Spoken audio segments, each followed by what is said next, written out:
Bienvenue pour ce nouveau rendez-vous dans les salles du musée. Pendant le confinement, vous pouvez continuer de découvrir nos chefs-d'œuvre. Aujourd'hui, c'est dans le cabinet des pastels que je vous emmène dans ce qui est considéré comme un des grands trésors du musée d'Orléans, c'est-à-dire sa collection de pastels qui est due en grande partie aux 21 pastels de Jean-Baptiste Perronneau qui y sont conservés. Alors, qui est ce Jean-Baptiste Perronneau dont nous parlons très souvent au musée des Beaux-Arts d'Orléans? Eh bien, il s'agit tout simplement d'un des principaux portraitistes du XVIIIe siècle, même mieux, un des principaux pastellistes, et c'est notamment à Orléans qu'il a œuvré, entre autres, puisqu'il a été un artiste voyageur qui s'est rendu dans quasiment tous les pays d'Europe et même jusqu'en Russie. Mais c'est Orléans qui a été sa terre d'attache, tout simplement parce qu'il vivait son meilleur ami, Aignan Thomas Desfriches. Alors cet Aignan Thomas Desfriches est chez lui au musée d'Orléans, puisque tout simplement il l'a fondé.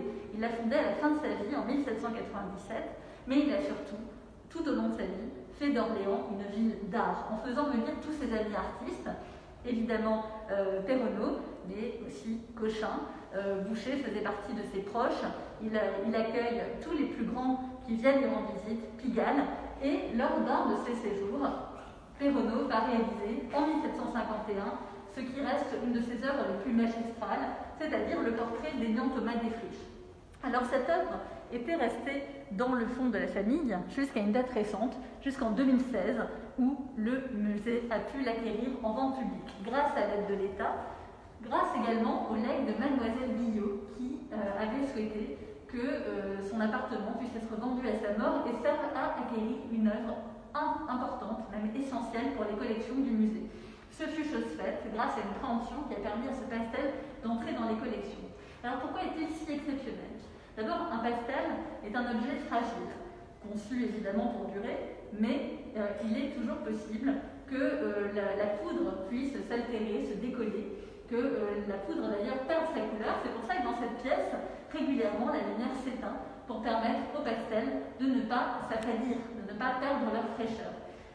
Ce pastel est particulièrement frais, c'est-à-dire qu'on peut voir les grains. Lorsqu'on s'approche, on a l'impression qu'il a été réalisé hier par Jean-Baptiste Perronneau.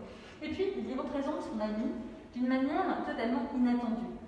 Aignan Thomas Desfriches, en 1751, est devenu un prospère homme d'affaires qui travaille dans le négoce, qui possède une des principales raffineries d'Orléans, et il a fait fortune dans ce commerce qui lui a permis de reprendre les pinceaux. Il avait en effet commencé des études d'art dans l'atelier de Natoire en 1730, et c'est là, entre 1730 et 1737, qu'il va rencontrer tous ceux qui vont devenir ses amis pour la vie, c'est-à-dire Jean-Baptiste Perronneau et Cochin, le graveur. Et il décide donc de reprendre les pinceaux et de commencer une collection. Et c'est ce collectionneur que représente Perronneau. Il ne le représente pas en homme d'affaires, mais bien en amateur, avec une robe de chambre, avec un carton à dessin entre les mains. Et puis, on peut remarquer à son cou un foulard. C'est là que l'homme d'affaires apparaît, puisque ces foulards ont été commercialisés à Orléans à cette période et ont connu un grand succès, puisque 25 ans plus tard, on le retrouve au cou de Chardin dans son autoportrait qui se trouve dans une salle à côté. Mais ça, ce sera pour un autre rendez-vous. Et évidemment, nous vous attendons tous les jours à 17h pour découvrir les coulisses du musée. À bientôt!